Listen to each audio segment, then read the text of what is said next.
अंधभक्त, यह शब्द उन लोगों को नीचा दिखाने के लिए इस्तेमाल किया गया है जो अपने देश, अपनी संस्कृति और अपने प्रधानमंत्री के साथ खड़े हैं, देश के संविधान के साथ हैं। जब जनता ने गांधी परिवार से हटकर हमारी और आपके तरह साधारण परिवार में जन्मे किसी और को सत्ता सौंपी, तब इस शब्द का जन्म हुआ। विपक्ष ने समझा कि अगर वे सीधे साधे देशभक्त और राष्ट्रवाद पर हमला करेंगे तो जनता नाराज हो जाएगी। इसलिए उन्होंने एक चाल चली, देशभक्तों को अंधभक्त कहकर बदनाम करने की कोशिश की। असल में यह शब्द गांधी परिवार की हार से उपजी कुंठा का प्रतीक है। जो लोग पीढ़ियों से गांधी परिवार की गुलामी करते आए थे, उन्हें यह स्वीकार ही नहीं हुआ कि भारत अब बदल चुका है। जो लोग आज दूसरों को नीचा दिखाने के लिए अंधभक्त शब्द का उपयोग कर रहे हैं, वे असल में जन्मजात गुलाम हैं। यह वही लोग हैं जिन्होंने मान लिया है कि भारत की सत्ता पर केवल एक ही शाही खानदान का कॉपीराइट है। इन गुलामों के दादाओं ने नेहरू की आरती उतारी, इनके पिताओं ने इंदिरा और राजीव की चाटुकारिता की, और आज ये खुद सोनिया और राहुल गांधी की पालकी ढो रहे हैं। नेहरू के समय से लेकर इंदिरा गांधी, राजीव गांधी, सोनिया गांधी और राहुल गांधी तक सत्ता का केंद्र हमेशा परिवार ही रहा। कांग्रेस पार्टी धीरे धीरे एक राष्ट्रीय आंदोलन से बदलकर एक वंशवादी संस्था बन गई। लाखों कार्यकर्ता और नेता अपनी पहचान भूलकर सिर्फ गांधी परिवार की चापलूसी में लगे रहे। उनके लिए राजनीति का मतलब था गांधी परिवार का आदेश मानना, उनकी नीतियों पर सवाल न उठाना और हर हाल में परिवार की सेवा करना। यही गुलामी पीढ़ी दर पीढ़ी चली। सन 2014 भारतीय राजनीति का वह मोड़ था जब जनता ने तय किया कि सत्ता किसी परिवार की जागीर नहीं है। जब सन 2014 में नरेंद्र मोदी आए और जनता ने गांधी परिवार को सत्ता से बाहर किया, तो इन गुलामों को सबसे ज्यादा चोट लगी।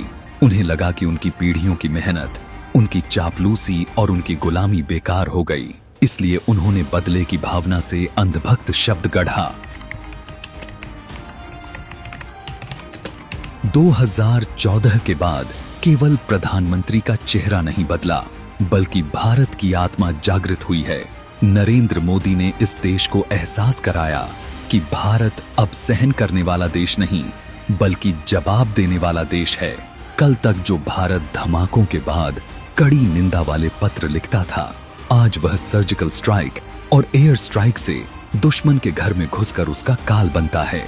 संदेश साफ है, अब हम सिर्फ सहेंगे नहीं, बल्कि चुन चुनकर हिसाब लेंगे।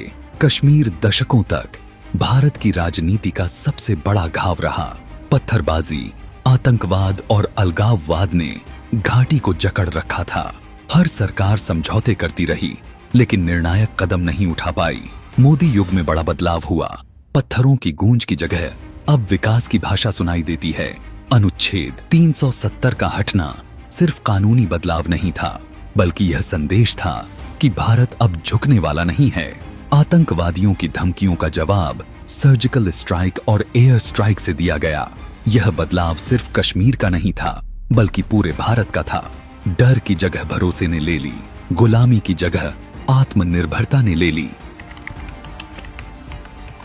गुलामी की बेड़ियां तोड़ने वाले कई बदलाव, जिनसे गुलाम वर्ग बेचैन है। मोदी युग में भारत की विदेश नीति पूरी तरह बदल गई। पहले भारत हर मंच पर झुकता था, समझौते करता था और अपनी ताकत छिपाता था। आज भारत आंखों में आंखें डालकर बात करता है।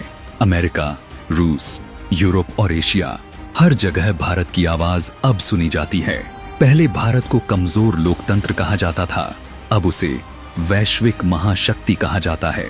यह बदलाव सिर्फ कूटनीति का नहीं था, बल्कि आत्मविश्वास का था। भारत ने यह साबित किया कि शांति कमजोरी नहीं होती, लेकिन जब हद पार हो जाए तो जवाब भी उतना ही सख्त होना चाहिए। मोदी युग में भारत ने विकास की रफ्तार पकड़ ली। सड़कें, पुल, मेट्रो, हाईवे, हर जगह निर्माण की गूंज सुनाई देती है। डिजिटल क्रांति ने गांव-गांव तक इंटरनेट पहुंचाया। आत्मनिर्भर भारत ने युवाओं को स्टार्टअप संस्कृति दी। उज्ज्वला योजना ने करोड़ों घरों में गैस पहुंचाई। जन धन योजना ने गरीबों को बैंकिंग से जोड़ा। आयुष्मान भारत ने स्वास्थ्य को आम आदमी तक पहुंचाया। यह बदलाव सिर्फ आंकड़ों का नहीं था, बल्कि जमीनी हकीकत का था। जो भारत कभी हर मोड़ पर समझौते करता था, आज वही भारत चुनौतियों का समाधान खोजता है। भारत की राजनीति लंबे समय तक गांधी परिवार के इर्द गिर्द घूमती रही। वंशवाद ही राजनीति का आधार था। योग्यता की जगह चापलूसी को महत्व दिया जाता था। गांधी परिवार की राजनीति गुलामी पर आधारित थी। मोदी युग की राजनीति आत्मनिर्भरता पर आधारित है। यही कारण है कि जब बदलाव आया तो गुलाम मानसिकता वाले लोग सबसे ज्यादा बेचैन हुए।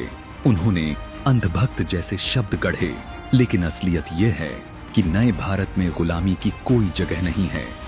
सन 2014 से पहले हाईवे सालाना 2 से 3 किलोमीटर बनते थे। आज रोजाना 30 से 40 किलोमीटर हाईवे बन रहे हैं। Expressway, metro, airport.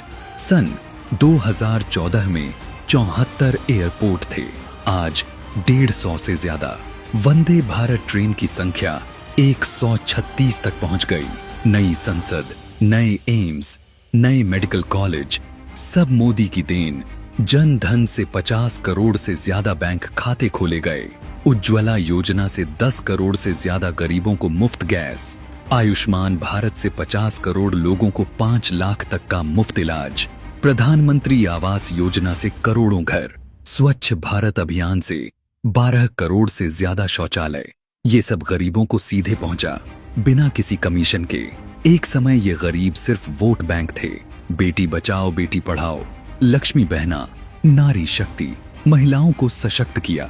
महिला आरक्षण बिल पास, लाखों लड़कियां स्कूल, कॉलेज, नौकरी, सब में बढ़ोतरी। राफेल, S-400, अग्नि 5, तेजस, ये सब रक्षा में आत्मनिर्भरता का प्रतीक हैं। डिफेंस बजट दोगुना हुआ। ऑपरेशन सिंदूर से पाकिस्तान के आतंकी ठिकानों पर करारा प्रहार हुआ। अब भारत डरता नहीं, डराता है। किसान सम्मान निधि से 20,000 रुपए सालाना। एग्रीकल्चर इंफ्रा फंड में 1 लाख करोड़ का बजट। इनाम, फसल बीमा, किसानों को नया जीवन मिला। चंद्रयान 3 से चांद पर सफल लैंडिंग। सन 2025 में ICC चैंपियंस ट्रॉफी और वुमेन्स वर्ल्ड कप जीता। भारतीय अंतरिक्ष यात्री ISS पहुंचा। और ये सारे बदलाव सन 2014 से सन 2025 तक हुए। मोदी युग ने भारत को एक नई पहचान दी है। पहले भारत को चुनौतियों से भागने वाला देश माना जाता था। आज भारत चुनौतियों का सामना करता है और उनके समाधान खोजता है। भारत ने यह साबित किया कि शांति कमजोरी नहीं होती। जब हद पार हो जाए तो भारत उतना ही सख्त जवाब देता है। यही कारण है कि सर्जिकल स्ट्राइक और एयर स्ट्राइक ने दुनिया को भारत की ताकत दिखाई। आत्मनिर्भर भारत, मेक इन इंडिया और स्टार्टअप संस्कृति ने युवाओं को आत्मनिर्भर बनाया। डिजिटल क्रांति ने हर नागरिक को सशक्त किया। भारत अब आयात पर निर्भर नहीं, बल्कि निर्यात पर गर्व करता है। यही नए भारत की पहचान है। आत्मविश्वास, ताकत और समाधान। 500 वर्षों के अपमान का अंत हुआ और भव्य राम मंदिर का निर्माण हुआ। काशी विश्वनाथ धाम से लेकर केदारनाथ के पुनर्निर्माण तक भारत ने अपनी जड़ों को फिर से पहचाना है। यह वह बदलाव है जिसे सेक्युलरिज्म का चोला ओढ़े गुलाम बर्दाश्त नहीं कर पा रहे। भारत दुनिया की चौथी सबसे बड़ी अर्थव्यवस्था बन चुका है। जो देश कभी भिखारी की इमेज में कैद था, आज वह डिजिटल ट्रांजैक्शन UPI में पूरी दुनिया का नेतृत्व कर रहा है। आज हम हथियार आयात करने वाले सबसे बड़े देश से बदलकर निर्यात करने वाले देश बन रहे हैं। स्वदेशी तेजस विमान और INS विक्रांत जैसे युद्धपोत नए भारत की दहाड़ हैं।